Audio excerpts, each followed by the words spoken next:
All systems go. Clear for liftoff.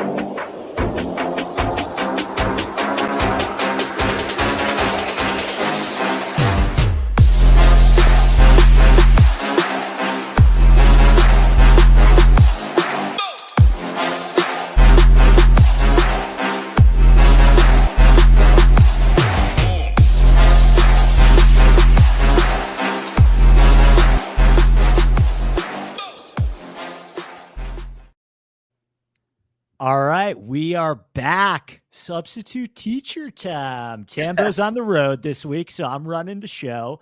We're talking RSM Classic with one of my good friends, Kyle Hewitt. You may know him on Twitter as Huey Mac, one of my favorite people to talk PGA DFS with. I talk PGA DFS with him every single day. He's one of the smartest PGA DFS minds I know. So thank you so much for joining me, my man. How are we doing today? Anytime. This is, as you know, this is what I get off to is PGA DFS. I absolutely love this type of stuff. Even the past couple of weeks, actually, it's funny. I normally love the shitty fields. The fields have been so shitty. I'm actually excited for this week as there's some way more high quality golfers. So excited to talk RSM. It tends to be a type of tournament where, we've seen Robert Streb, I think, win at 1,000 to 1 odds, two separate years. So right. That always adds a fun dynamic into it. So I'm excited to get started and excited to talk to Slate with you. Yeah, we actually do have a better field than we've at least seen over the past couple of weeks, certainly more so than the Bermuda. And I think part of that speaks to the fact that, a lot of these guys, Sea Island's a really comfy spot for a lot of people. It's a lot more centrally located for some of the guys that live in Florida. And there got a lot of guys in this field that live at Sea Island and practice at this golf course. Just off the top of my head, Brian Harmon, Harris English, Matt Kuchar, Matthew Neesmith, Grayson Sigg, just to name a few. So this is a comfy spot for a lot of folks. And I'm sure we'll talk about how that maybe affects ownership and if that has any bearing on the people that we're interested in playing. But the way that we always start things off, Kyle, is weather. And I think that weather is a pretty critical factor to discuss this week, particularly on this golf course. This is a golf course on the coast. It's not really as necessarily wind affected as Bermuda, but it's not super far off. So I guess I'll kick it to you before we dive into the slate. What are you seeing in the weather thus far this week? So when you asked me to come on the show earlier this week, I started looking at the weather and looked like the first day I checked, it looked like Thursday was going to be calmer. Friday was going to be somewhat potentially dicey. And then that kind of flipped. And now it looks like it's kind of back to my original thought of Thursday. If the weather that I'm seeing wind-wise holds true, looks like it's probably the better of the 2 days from the first two in terms of just pure golf course conditions. I would my lean, if there was one advantage to play this week, would be lesser in terms of AM PM stacking, because I don't even know if you can do that per se with the tee times being, they're going off two different courses. So tee times are more consolidated. I think they're going off from 8 to 10, 12. So 2 hour, 12-minute window. Whereas typically guys are going off at 8 a.m. till, 2 p.m. in a normal tournament. So I don't necessarily see a stack angle from that perspective. I would, if I were going to stack, I would stack players that are going to be on the Plantation course on Friday. My thought process there is, and then I'll kick it back to you, is I believe I was reading that the Plantation course, 10 of the 18 holes, water comes into play. It's less on the coast and it's more tree line, meaning there is more defense, if there is defense to be had, against high winds. The other course, what's the other course called? Seaside. Yeah. Closer to the sea, 13 of 18 holes, water comes into play. not as many trees, less protection from the wind. So I think if you're looking for a stack angle, which I think DFS is, if you're playing a lot of lineups, I always like to dedicate at least a handful to some sort of stack, because I think that if you have that ability to allocate some lineups towards something that there may be a slight advantage, I think you give yourself a good opportunity to kind of get to the top of the leaderboard, get to a 6-for-6 lineup. So if I were to stack, that would be my lean. But I would also say I'm not necessarily killing a guy off because he's playing the Seaside Course Friday. If I like the guy, I'll probably play him regardless. It's going to be more of, as you like saying, it's going to be more of, if I'm between two guys and I see one guy's on Plantation on Friday, I'll probably lean to that guy. So that's kind of my thoughts with the overall. Yeah, I share the same opinion as you. Thursday, I would expect, just a caveat for all who've been looking at past scoring conditions, I think the scoring's going to be a little bit tougher this year than we've seen in years past. And we could talk about later in the show how that affects some of our decision making around players. I actually think that this golf course that is like pretty close to teetering the line of what I would call a putting contest. It has like a pretty comically high greens and regulation percentage. I think there's going to be a little bit more of an emphasis on ball striking this year, because you even look at Thursday, which is supposed to be the easier day. We're talking pretty sustained. Now, don't get caught up looking at things past like 2 p.m. because I think, as you mentioned, like all these guys are going off between 7 a.m. and 10 a.m. But we're still talking like between 13 mile per hour consistent wind speeds and 15 to 20 mile per hour gusts. Then you get over to Friday, and we're talking all through Friday morning, and we're going to potentially get some rain in there as well. We're talking 16, 15 mile per hour consistent wind speeds, up to 30 mile per hour gusts. Just to place that in context with what we saw in Bermuda last week, for example, it wasn't close to that. I mean, we were talking closer in the range of like 8 to 12 mile per hour wind speeds, maybe 15, 16, 17 mile per hour gusts. So what we saw and what we could potentially see on Friday, if this weather holds, could be carnage. And I mean, we haven't seen it that much over the years at this tournament. We've seen it a little bit. Some years have played more difficult than others. But if this Friday weather holds, I actually think it may have a dramatic change on the guys that you want to play. Like if the mindset that you were entering this week was, okay, I'm all in on Brendan Todd and Denny McCarthy because those guys are elite Bermuda putters, and this is not a golf course that creates a lot of separation from tee to green. You're going to have a 75% greens and regulation percentage, and everyone's going to hit these fairways. I'm not totally convinced that that's how things are going to play out on Friday if this weather holds. Yeah, I agree. I mean, Saturday and Sunday actually look calm, but I think it will be dicey both Thursday and Friday. I mean, there might be an advantage to be had, but I don't. To your point, I don't know if it's going to be necessarily the usual kind of. You see a guy at like 14 under after 2 rounds, which I think we've seen at times at this tournament, but you may not see that. It may be a situation where the leader doesn't really separate himself, and then come Saturday and Sunday, you start seeing guys climb the leaderboard more. Again, this is all based on the weather holding true. And one thing I'll say, and I think you mentioned this in your write-up, this part of the USA, for what it's worth, and I can jokingly say, like, from studying wind patterns, but no, like this part of the USA, I as you know, I'm a Hilton Head guy, which is pretty close by to where they're playing this tournament. I think it's 2 or 3 hours away. When weather moves like this down in the South, you'll be looking one morning, and I've seen this happen at the RBC Heritage. You think there's a weather advantage, and the next morning you wake up and the thing's completely flipped. Or, as you alluded to, the weather ends up being even worse than we think, and it causes a situation where there's a delay, and then guess what? Like, the advantage you thought was there just got thrown out the window. So rarely, if ever, do I go fully in on a kind of advantage like this. I play 50 lineups a week, as you know. and I'll probably allocate 15 to 20 towards that stack that I was just telling you about. And then the other 30 lineups will be just a mismatch of the guys I like, and I won't overthink kind of the stacking angle. So that's where my head's at in regards to the overall weather. Okay, so it seems like we both kind of viewed this the same way. I'll be frank, like there's not enough good options for me. And we can talk about how I wish I wrote about this in my Rick Run Good article, but I just think that they priced too few players above 9K this week.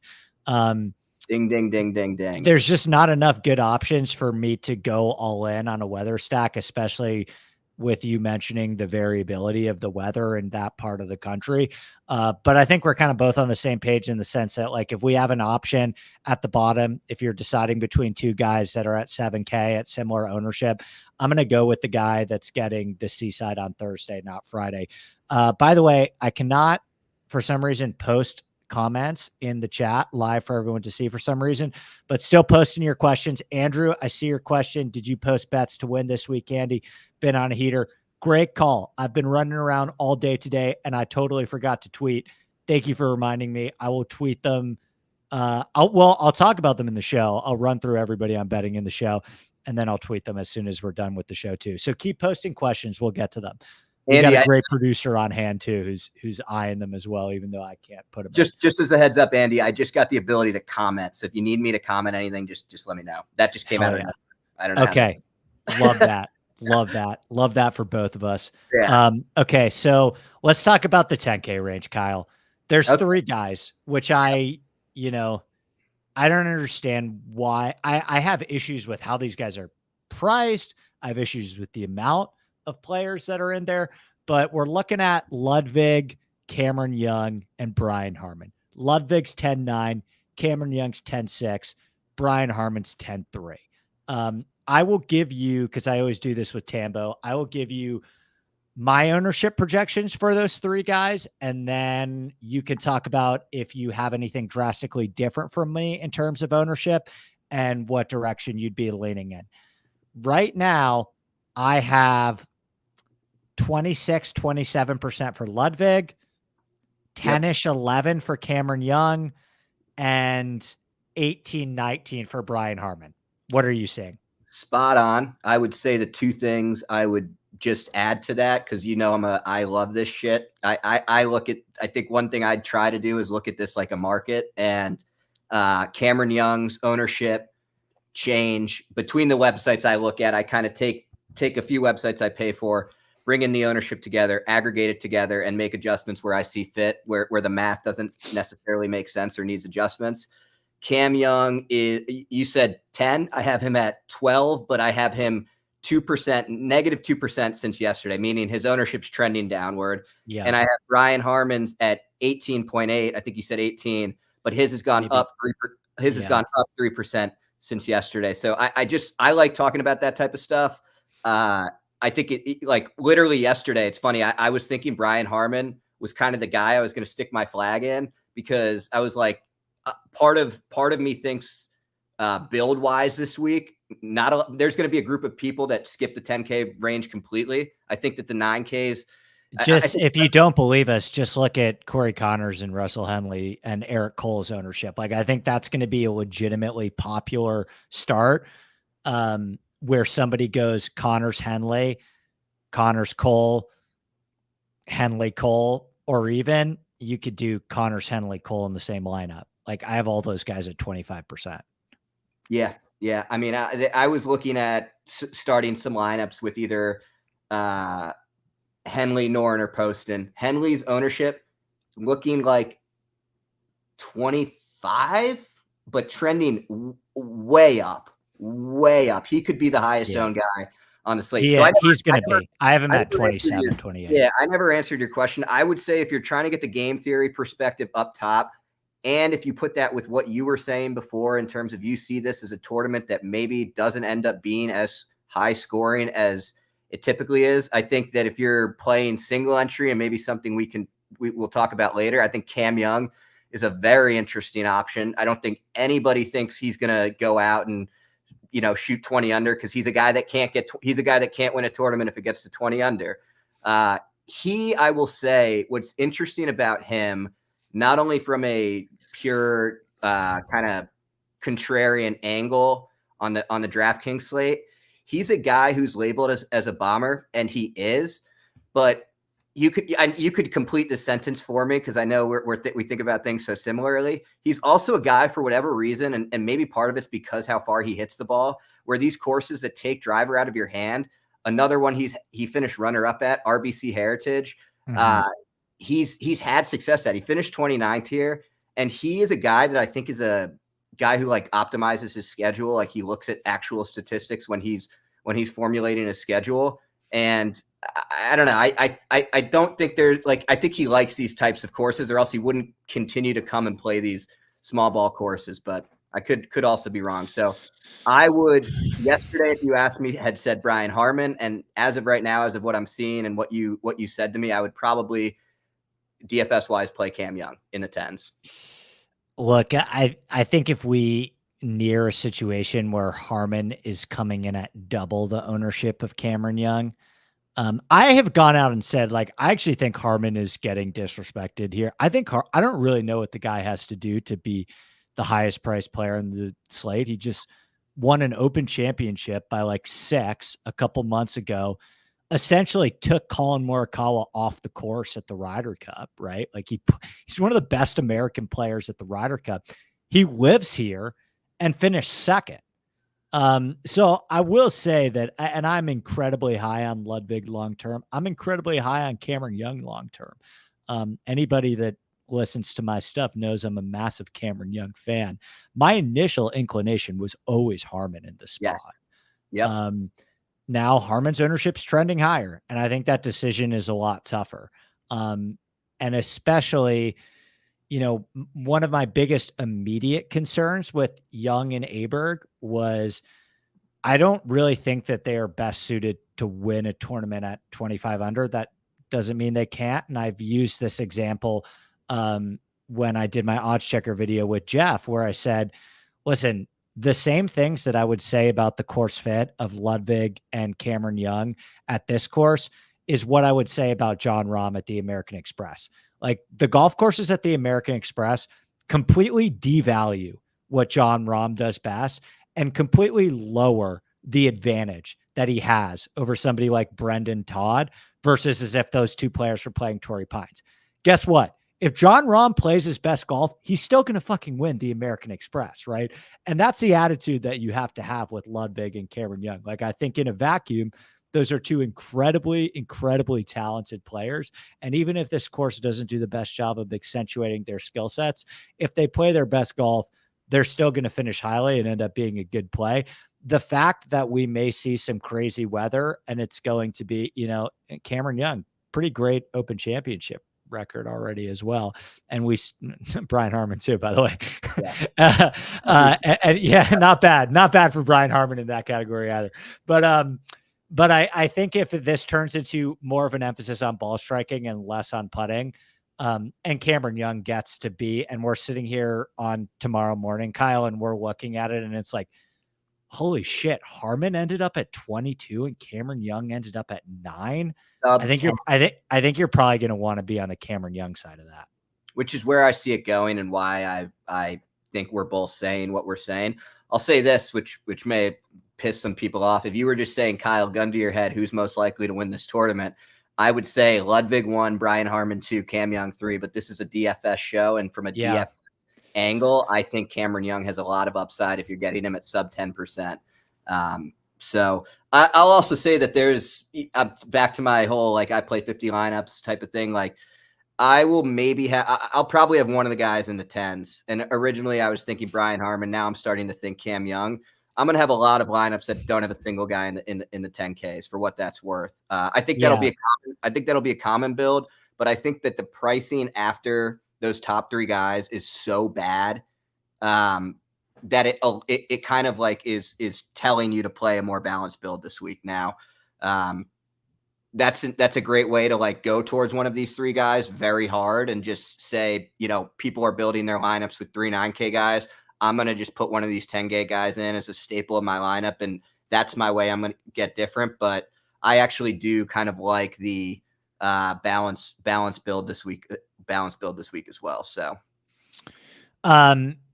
real quick before we get into the 9K range, to answer your question, Bryant, am I crazy for loving Harmon even more with the nasty looking weather? Absolutely not. I think we both love Harmon a lot. The only concern that would put us both off Harmon is the creeping ownership. So let's talk about the nines, Kyle. Connors, 25, 26%. Russell Henley, I'm seeing 27 and potentially rising. See Eric Cole in that 25% range as well. Those are like the big three. And then there's a bit of a drop off. I have Poston next in the 18-ish% range. And then Noren at 13, 14, and Siwoo Kim kind of 10, 11. And then Suh kind of maybe 9 or 10. So where are you leaning here? And do you see any big ownership discrepancies from what I just laid out? I have Connors a little lower, just like 2% lower. That was the only one that was like a little high to me. But he Connors and Henley, I both have trending upwards. So same concept as I was talking about before. Henley, I wouldn't be like, I have been doing this long enough, and it would not shock me if Henley comes in at 30% tomorrow. I truly believe there's a world where he's 30% owned. Anybody that runs a model is going to know that he is. I mean, he's number one in my model over the last 72. He's number one in my model over the last 32. He's a guy that always models out well. He has a good course history here. He's a Sea Island guy. He went to the University of Georgia. He has a good track record in Georgia. He checks literally every single box this week. And you could argue he could be, slightly higher price. I think he should probably be higher than Connors, but I'm not going to like lose any sleep over that. I like Henley, but I don't know if I like him at that ownership. The guy that I like a lot, and I think the guy I like a lot is Alex Noren. I think that maybe look, this doesn't mean because this happened last week, it's going to happen this week. But like BK and I were joking, like, was Camilo Villegas like not the most obvious? Like, he finished second, and then like everybody wrote him off because he had one good week, and then the next week he comes out, he played incredibly well last week. He wins the tournament. Noren in his past 3 tournaments, 3rd, 48th, 2nd. Like, are we just nobody? I feel like nobody's betting Noren. Nobody's talking about Noren, and that's what makes me like him as a DFS play. I think it's maybe one of those things that. He's also got a good track record here. He's got a top 10 and a top 20. So I kind of like him from a lot of different perspectives. He's a guy that can play well in the wind in tougher conditions. He's also a guy that plays well on these shorter types of courses. So he kind of fits both of those molds. Guy that can get hot with the putter. There's a lot of things I like about Noren. And then I would say Poston is the other guy I'm for sure playing in the 9K range. Those are the 2 9K guys I will absolutely be in on. Yeah, I'm with you. I'm getting closer and closer to Noren as that, because I love Henley too. I bet Henley as well. I bet him at 25-1. We're looking at potentially a situation where Henley could be double the ownership of a guy like Alex Noren when it's all said and done. And then, I keep circling around Suh and Kim, and I'm just struggling with both of them. But maybe I shouldn't be. I mean, we're talking about a situation of, I love Eric Cole this week too. Like, I bet Eric Cole at 35-1. But even with Poston, right? And Cole or Henley is a more extreme example of this. But to forego taking a chance on Suh or Siwoo Kim, and I actually think Suh is overpriced. There are guys in the high 8s that we'll talk about that I thought should be in the 9s. Like, I thought Adam Svensson as the defending champion would be in the 9s. I thought Denny McCarthy would be in the 9s. I mean, we're like 1 week removed from Stefan Jaeger being in the 10s, right? Yep. Kuchar just finished second. But we're now potentially entering a situation where, like, would you take Eric Cole minus 250 in a matchup over Justin Suh or Siwoo Kim? Would you take Russell Henley minus 280 in a matchup over Justin Suh or Siwoo Kim? Like, that's the conversation that we're starting to have with ourselves. Yeah. No, and those are the conversations you have to have with yourself with DFS anyway. Maybe less so in the outright market. Look, Justin Suh, I'm actually a big Justin Suh guy. He started to kind of trend with his ball striking, which is something he struggled with last year. Granted, now like he was trending like right before the tournaments that like didn't have like actual stats other than greens and regulation. Shout out BK. But I can't actually see like how well he hit the ball, but he did finish 4th and 10th in his last 2 starts. He had a really good end of the season last year. I'm not anti-Suh. I just think he's overpriced, which it turns me off to him. A lot of people would say he's overpriced. You're getting a massive discounted ownership because of that. I don't disagree. I just think there's so many other guys I like this week. And I don't need to like every play you have doesn't need to be contrarian. Like you need to play some of these guys that are chalk, or else like you're not like in my mind, like I always put like guys who are chalk in my lineup. I don't like try to put more than 2. Like that's kind of one thing I do is like I don't try to put more than 2 guys I think are like super chalky in a lineup. But that's not to say to not ignore them at all. Like Brendan Todd is 8,500. He was like 10-6 last week. He finished 20th. His start before that, he finished 6th. He's got great course history. He's 35-1 to win the tournament outright, and he's 8,500. Same thing. You got to play Brendan Todd. I'm all in on Todd too. So there's guys that are massive misprices this week. If you're just looking at relative odds to win the tournament versus odds priced in DFS, which is another thing I like to look at times. It's a great way to just like identify massive misprices. I think like if the books think this guy outright is 28-1 or 30-1, and he's priced like $500 cheaper than other guys in the exact same outright range as him, that's probably like a good sign that he's a misprice. So there's going to be some guys you have to play. So it's funny. There are 2 guys that you like that I normally would be like, no, don't play them. And you kind of hinted at it before. I'm not a Jaeger guy. I'm not a Kuchar guy. I don't hate either of them this week. For that single entry lineup, if you want to put one of those guys in there, I'd be willing to do that. But you have to decide which one of those 2, because I'm not a big fan of either of them, but I like them as DraftKings plays this week. Jaeger, I kind of like Denny more than both of them, because I thought Denny was going to be highly owned, and I have him at like 11%.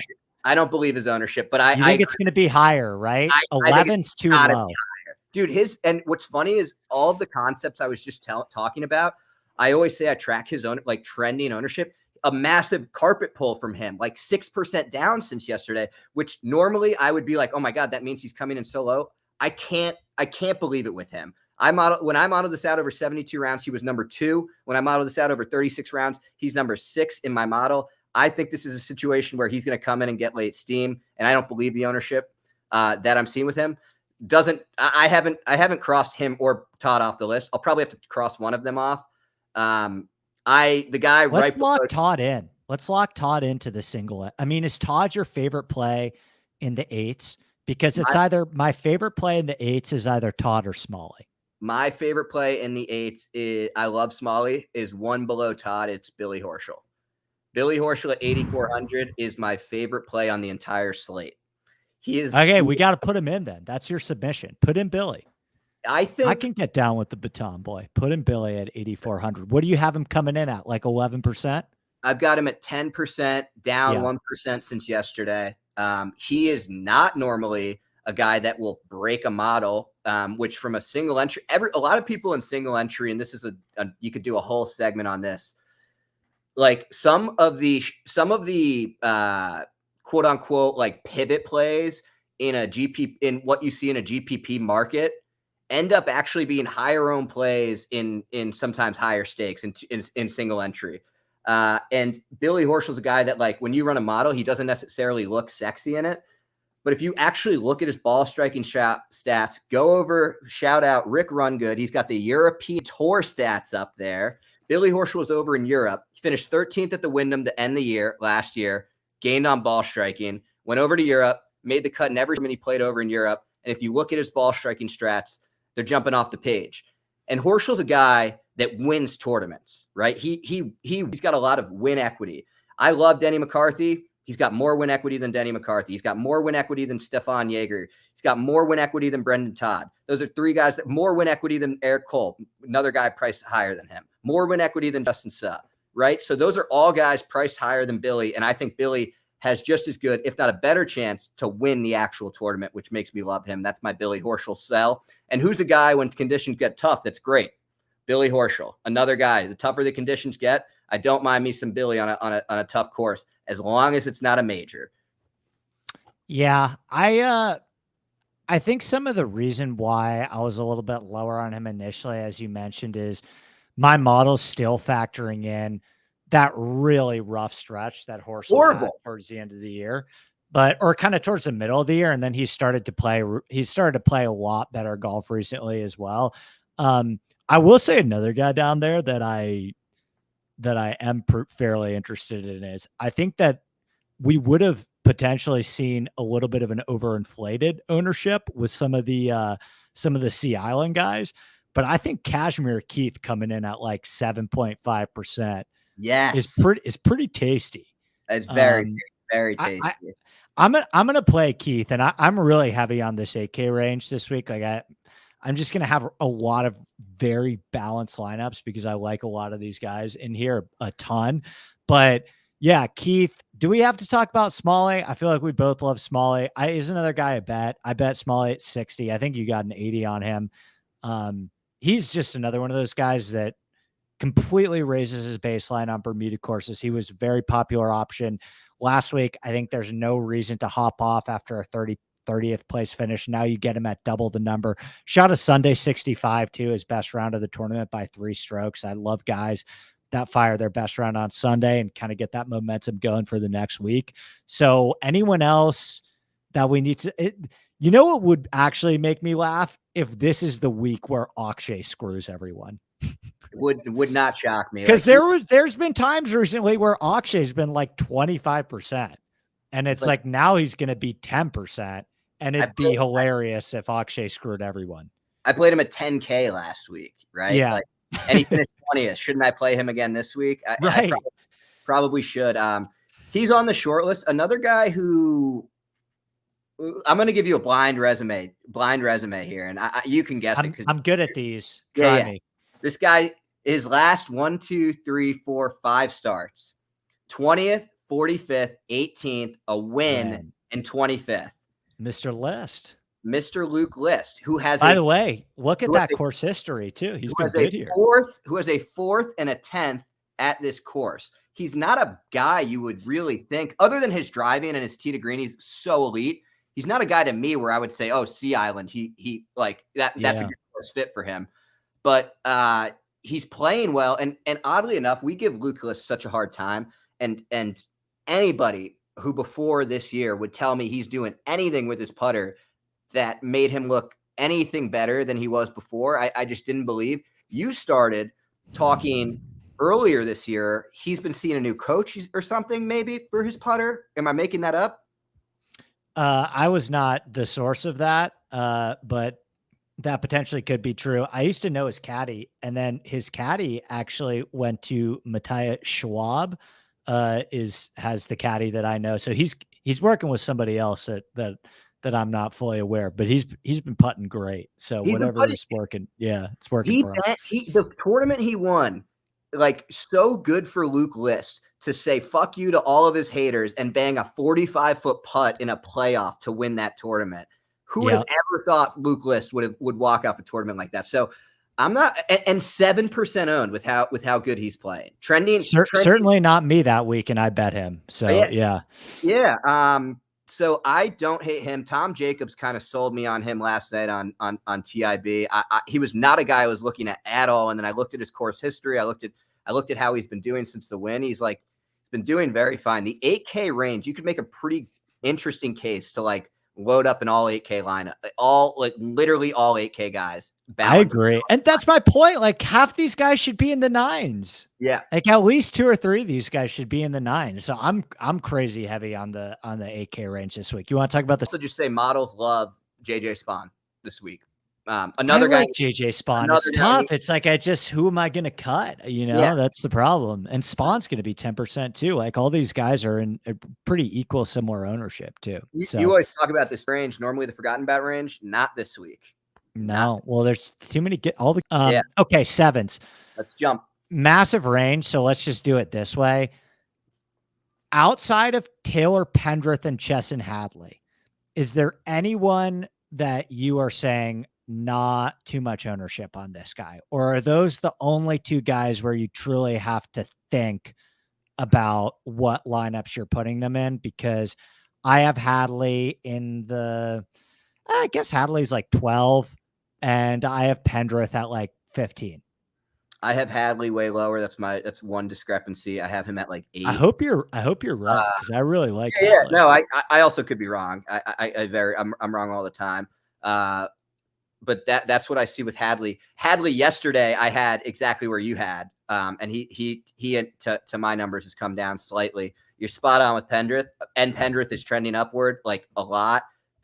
He makes a lot of sense. He's another tough guy, and he should be priced in the 8s. So much. Pendrith's kind of underpriced. Is he $1,000 worse of a golfer than Adam Svensson? No fucking way. No. I know Adam Svensson has the win, but there's no fucking way. So, look, Tambo says this, right? It's not who you play, it's how you play him. You can put Taylor Pendrith in a low-owned lineup, and he can be a nuts play. So if you like I don't think it's a bad play from he's a mispriced perspective. But I don't know if I'll get to him, because I think there's way better pivots in the 7Ks than there are in the 8Ks. Not to say there's not good ones in the 8Ks, but like KH Lee, who's $100 cheaper for 4% ownership. Like, I like that play a lot. There's a lot. Adam Long, who's on fire right now, 6% owned. He's got 13th, 23rd, 35th in his last 3 starts. He's got 16th, 30th, 35th here. In terms of DFS, you don't need him to win a tournament. He's a cut making machine. There's a lot of guys you're getting at a quarter of the ownership of Pendrith. So that's why I'm not as willing to go to him. I know that's not necessarily what you were asking. English, I think, could be close to 10%. I hope I'm wrong there, because he's actually a guy I'm going to play. Davis Thompson too, right? People love their Davis Thompson. Yeah, he's a Georgia guy. He won, I don't know, some fucking event in Sea Island. The Jones Cup. Yeah. Cup. I've talked to you about Davis Thompson before. He's incredibly talented. Like, I think he's a guy, like, long term. I'm high on him. I'm not going out of my way to play him this week. I don't not like him though. Me neither. He's a guy that a lot of times in DraftKings, he outscores his price because he's like such a volatile player. He'll birdie 3 holes in a row, and then he'll bogey 3 holes in a row. But from a DraftKings perspective, as long as he makes the cut, you kind of like that. Another guy who's interesting, at least to me, well, there's a lot of guys, but in the upper 7s is Camilo. Really? Yeah. He's got a runner up in a 5th here, and he's gone 2-1 in his past 2 starts, and he's 9% owned. So I'm not he's interesting. I got a soft spot for him, so maybe I need to be talked off of him. But in the upper 7s, who I'd rather play than Camilo is Chris Kirk. I like Kirk a lot too. What's interesting is Kirk's ownership's trending downward. I had him as chalk at the beginning of the week, and now he might not be. And Kirk, this is such a Chris Kirk course. This is like Kirk. I think it's such a perfect Chris Kirk course, but you're not getting the Chris Kirk price and the Chris Kirk ownership that you get at a Chris Kirk course. I think he's a really, really sound option in the 7s, in the high 7s as well. And then Ben Griffin too. Oh, I love Ben Griffin. I love Ben Griffin. I like the Kirk call for our single entry, by the way, if you want to. Should we lock that in? So we have a Horschel. Should we have Horschel and Kirk be our 2 submissions? Although you get a big flag plant too, though. You get, because Billy. I know you like Billy, but I'm saving my big flag plant for lower, because there's a guy in the high. There's 2 guys in the high 6s that I love. Actually, there's one guy at 7, one guy at 6'9", and one guy at 6'8". All 3 of them I love. And so I'll let you choose out of those 3 who you like the best. question from Alex Hahn. Are you guys playing Ludwig? I am not. I'm going to go in the direction of Cameron Young or Brian Harmon or both, but I'm not going to play Ludwig this week. You, Kyle? I am out on Ludwig, but I get it. I mean, he's got a 10th, a 13th, a 2nd. He won over in Europe. He actually is a good putter. He missed the cut the one time he played here, but yeah, like I'm not playing him. It's more of a I wanted to kill off the entire 10K range until I saw how I thought people were building lineups, which was skipping that range just like I was. So I wanted one of those guys. Probably won't be Ludwig, but I don't knock the play. I would just say if you're playing Ludwig, you're probably not jamming another. Don't play Ludwig with Connors. Like I don't love a Ludwig Connor start or a Ludwig Henley start. Me neither. Or a Ludwig Cole start. Like I'm okay with Ludwig, but you could go like Ludwig, Todd, McCarthy, and then like that. Yeah. Do something like that. Like that. Or Ludwig Kuchar or Ludwig Kim or Ludwig Suh. Like I'm good with all of that. But if you're playing Ludwig, I would be weary of starting him with Connors and Henley. Thoughts on Callum Tarren? Yeah. I'm not playing Callum Tarren mainly because he's surrounded by 3 guys that I really like. I'm playing Schenk, Gim, and Ryder. I like all 3 of those guys. But I don't have anything super negative to say about Callum Tarren. I agree with the point that Brian's making about like his ownership's not going to be a problem. I have him at 5-6%. And he obviously, like, if you like Taylor Pendrith at this course, you're kind of getting like the discounted option of a guy who hits the ball a long way, but still seems to do a lot of his better work on shorter courses. Yeah. No, I agree with all of that. Callum Tarren will fucking gut you. Like he will. Yeah. I mean, all these guys, once we start getting into the sevens, course. Yeah. Callum, like it was the best of times. It was the worst of times. I have that relationship with Callum Tarren. And the reason I don't like Kuchar is because I never get him right. Like if I play him, he's missing the cut. If I don't play him, he's top 10 in the tournament. So we similar relationship between the two. I mean, he finished 2nd here, right? The guy can play. I think if you were to describe Callum Tarren as like a player, he nukes the ball off the tee. He's somewhat wild, which you can get away with here. He's not a great long iron player, but he's a good wedge player, and he's shown that he can get hot with his putter. So I don't not like the play at all. I think it's a good spot for him. Andy said there's other guys he likes more. I'm in the same boat. I don't think it's a bad play though. I really don't. You mentioned Schenk. I think I'm all in on Schenk. Yeah, me too. I think Schenk. If I also and we talk about this sometimes, and you alluded to it before with Jaeger. If this was the first tournament of fall ball, how much is Adam Schenk priced? Is he 9K? Like, yeah, I mean, he finished 9th at the Tour Championship. I mean, he's probably, and he miscut at Shriners and 50th at Zozo, whatever. Yeah, so he went 6, 34, 9 to finish the year. Those were the 3 FedEx Cup playoff events, right? He also was in 1 playoff, not 2, but he had 2 runner-up finishes, I believe. Almost I know he was. Yeah, he was in the playoff at the Valspar, and then the other one that he almost won was Colonial, I believe. You're right. Yeah. Yeah. He's a fairways and green guy, right? He's a fairways and green guy, which I like here. I just think it's a good play. I think it's a massive misprice. I think it's one of those situations where I'm just thinking about it long term, and I'm thinking that he has good course history here. He seems to like fit this sort of mold.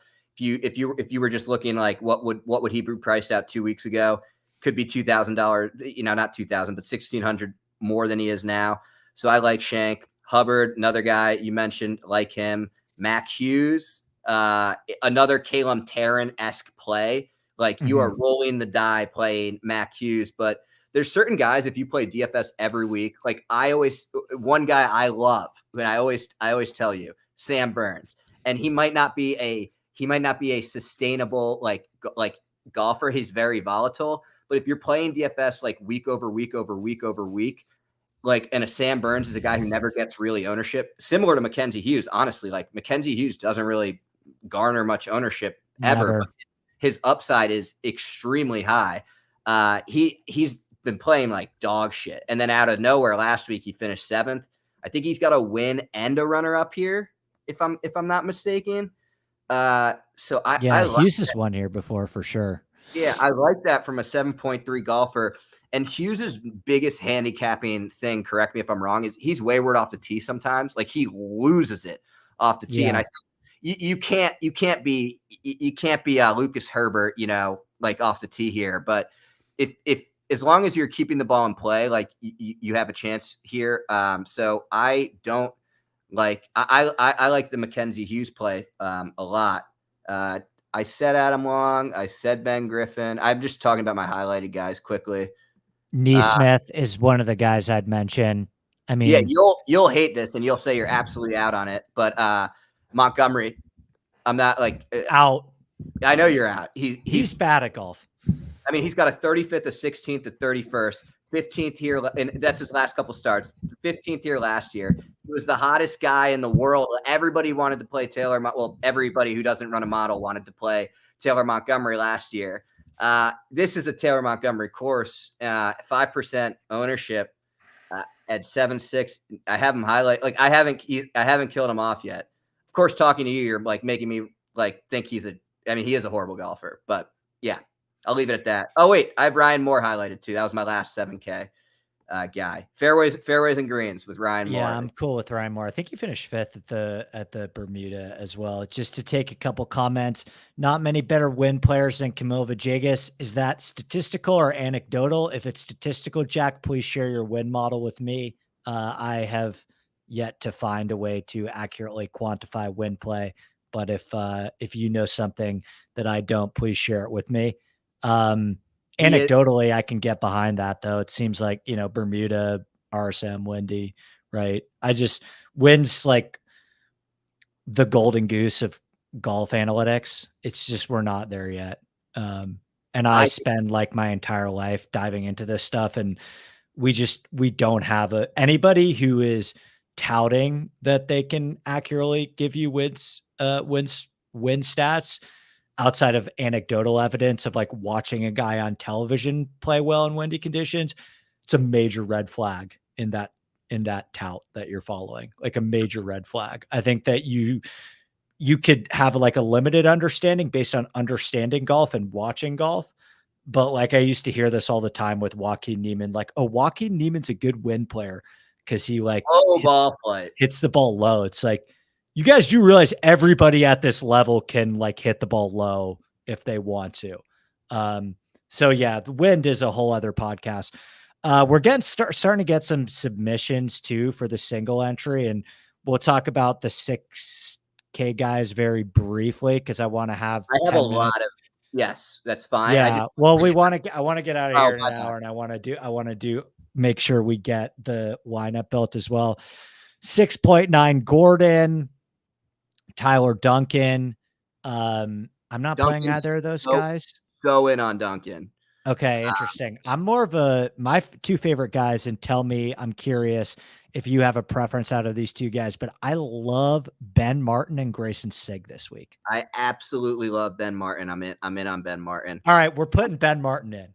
So because we don't have much time, I'll do a quick. I have a lot of 6K guys highlighted, and I think some of these are worth mentioning. So I have 5. Give me, how many do you have highlight? I'm playing 5 6K guys this week. 5, 6, 7, 8, 10. But I have a smaller player pool than you. Yeah, I have 10, and I'll probably play 4. So I'm crossing some of these guys off, but I thought they were worth mentioning. Tyler Duncan has a win here, I think. And if you're going to play Tyler Duncan, it's on a 7,000 yard course. This is it. Great course fit, great course history. That's where I am, and horrible price. And he's a guy that's like breaking models. He always breaks models, so take that with a grain of salt. But if you look on Data Golf, he projects out really well. He projects out really well in my models. Ben Martin I have highlighted. Carson Young I have highlighted. Kevin Kisner I've highlighted, but I'm probably not going to play. I'm only saying it's probably a good buy low spot for Kevin Kisner.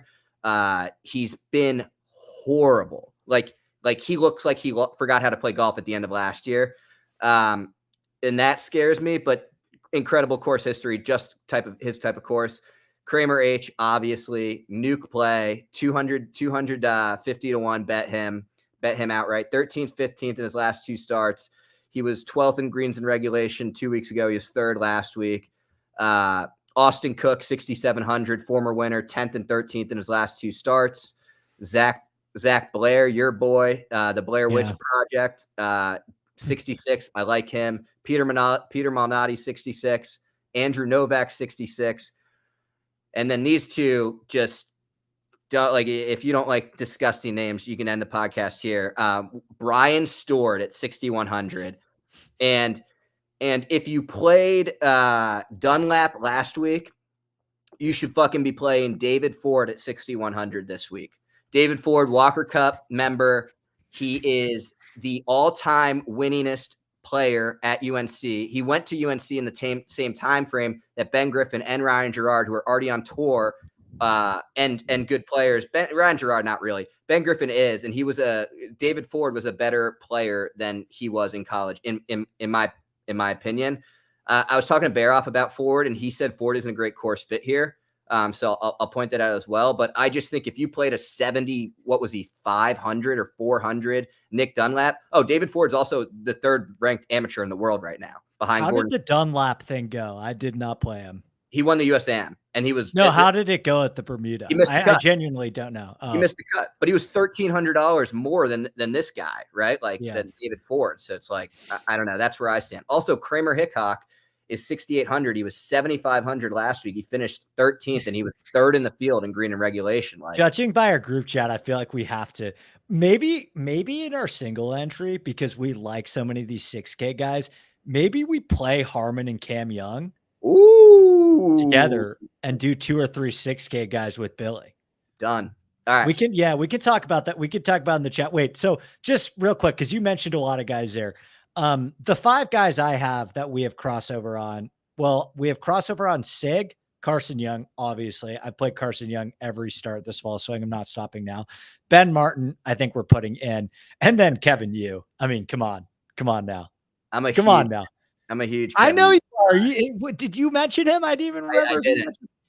I didn't. He's also a guy, just to sell your point more. Like, he is the definition of what I said before, outscoring your actual finish. Kevin Yu will make 3 eagles, 15 birdies, and 45 bogeys in a tournament, and somehow end up being like one of the top scoring DFS plays, but finish 45th in the tournament. So, and also all of his best finishes are, you look at the golf courses that he's played his best at on the PGA Tour, it's Pebble Beach, Waialae, and Bermuda. So I know that he doesn't have the results at RSM yet, but like those are the 3 comp courses that I'm looking at are like Kevin Yu's best finishes on the PGA Tour. And then it brings me great joy to say this, because this is one of my favorite players when I first started playing DraftKings. But for the first time in like 2 years, I think Doc Redman is very, very playable at 6.5. Doc Redman is back. Redman is back. Okay, so let's start building a single entry. You want me to share my screen? Share your screen. And this is where we'll start. You share your screen. I'm going to get to some of these comments in the chat. Ben Cole's been hot on the Korn Ferry Tour. He has. Actually, as Kyle's was talking, I just looked him up because I looked at my model to look at Ben Cole's, and I don't have a ton of data on him, but he has 6 at the Korn Ferry Tour Championship. Yeah, he's got 4 top 10s in his last 5 starts.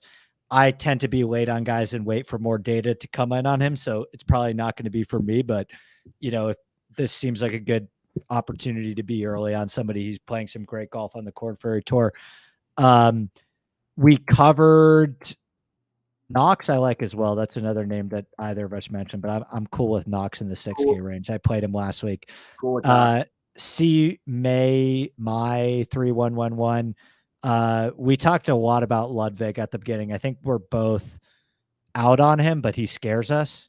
Like, I think we're not underestimating him, or, he's not a flag I want to. There's other guys above 9K that I would plant my flag on sucking far more than Ludwig this week. But I'm not going to play him for ownership reasons. So, okay. So Cameron Young, Brian Harman, Ben Martin.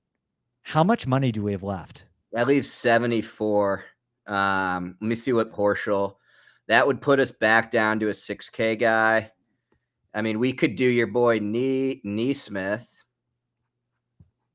And then you could do like a. Well, I like doing a 2v2 for the chat to. Oh yeah. I'm seeing what this leaves us. I mean, if you do Cameron Young, Brian Harman, Cameron Young, Brian Harman, Ben Martin, Billy Ho, you're left with 69. Well, how about let me blow your mind for a second.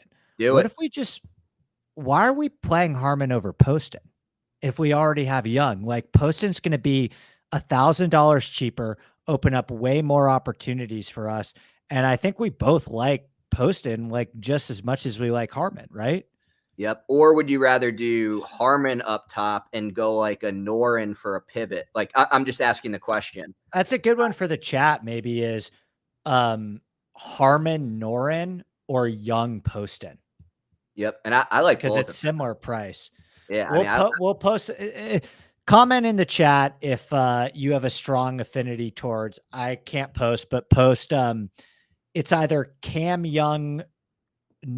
It's Cam Young Poston or Noren Harman, right? Yep. I prefer Cam Young Poston. That's my vote. I kind of like that too. Do Cam Young, Poston, Horschel. We've got such a strong Norlander lover in here that I almost like if no one else speaks up, I think we got to just play Norlander. But put Cam Young, Poston, Horschel, Martin. How much money does that leave us with? Let me put Martin in.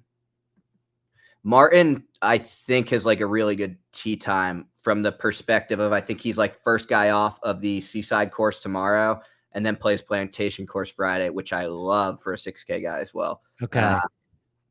So how much money are we left with? 74.5. Yeah, I mean, you could go Griffin Hubbard, or you could go.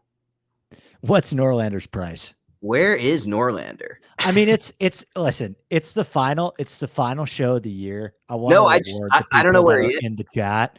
And if he's 67. I think he's got a good finish here too. Like I think Steve May, give us one analytically driven reason why you like Norlander. You know what? Noren can go low is not going to cut it, buddy. All these guys can go low. I need something a little bit more. I'm like 90% of the way there on Norlander. I love your enthusiasm, but give me something tangible on Norlander and I'll dive head first in with you. Just give me one thing, and I'll dive head first with you on Norlander. It's going to be birdie percentage on par fours. You know, I'll take that. That's pretty good. I'll take that. He ranks highly in that, I'm assuming. I could probably fact check that, but I'm going to take your word on it.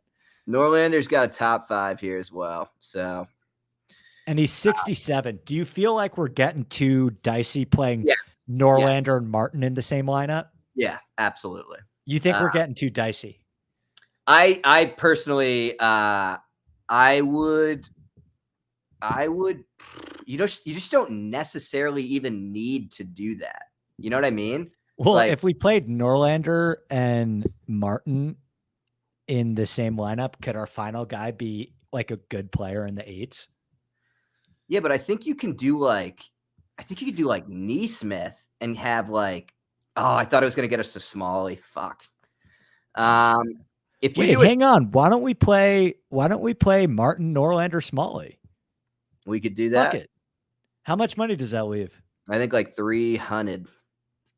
No, 200. I don't hate that. I mean, the Norlander call is insane. I mean, I'm in.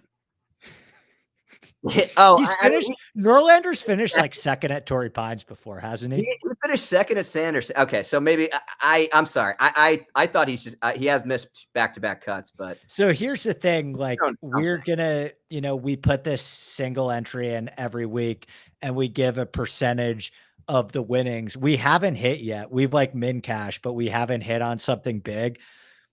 C May, like, dude, if Norlander hits for the chat. This is I'm making sure you get that cash, man. He'll deserve every penny of it. You deserve every penny of this if Norlander hits. I mean, there hasn't been any like strong, we got to get out of here too. There hasn't been any strong arguments for anyone else. So I respect the guy that's out here on a Wednesday night for the RSM Classic with us riding for Henrik Norlander. That is the energy that I want this fall swing. 6,700 Henrik Norlander. Fuck it. Let's do it. Honestly, the only thing I would ask you is if you wanted to swap Martin for Neesmith. I mean, it's your call. I actually like them both. Let me just see. Who do you like more? Let me just see when. So they both go off at 8 a.m. Neesmith is the Plantation. I will say, and this is another anecdotal thing. Neesmith is a good win player. Unmeasurable, whatever he is. I'll tell you that. I think Ben Martin is too. I'm not as confident saying that, but Ben Martin has the better tee time. Look, I think Neesmith probably has more upside. I think we should play Neesmith. Okay, we're leaving $0 on the table, but that's a weird lineup. Cameron Young, JT Poston, Billy Horschel, Alex Smalley, Matthew Neesmith, Henrik Norlander as our wild card. That's so good. All right. Well, that's so good. I'm gonna go ahead and spend $10,000 because this thing is a sure thing. That's so good. All right, Kyle. Anything you got to plug before we get out of here? Final week of the year. How are you spending your December? It will be like just a shell of a human being at work in December, but come the holidays, I'll be back at home, which will be nice. I'll be in New York City. I fly to New York on Saturday, so we'll chill. Unbelievable. I love to hear that. You'll like to hear Giants tickets are probably pretty cheap these days. I just got handed 4 Giants tickets and I didn't know it. Like it was from my dad and he was like, thought it was like a present. Cause I do love the Giants, but like this year I was like, this isn't like a present. This is like a torture. Like this is, this is like torture. I'll still go on Sunday or I'd still go one of these weekends. But, yeah, I would too. Fuck it. Look, MetLife. I love MetLife. I love DeVito, Tommy D. Look, at this point, I'm rooting for the tank. So, let's get the best possible quarterback and Caleb Williams. Yeah, Caleb Williams. I would shit a brick if we got Caleb Williams, honestly. But that's a talk for another time. Nothing to really plug. I'll see you soon in December in New York. In New York. So. We'll be dicing it up. Feel free to ask me any questions. I'm an absolute golf degenerate, so I love Mac on Twitter. Hit him up. Love talking shop, and I'm very sarcastic. So just take everything I say with a grain of salt. All right, that will do it from us. We will be back the first week of January. Cheers, everybody. Good luck this week.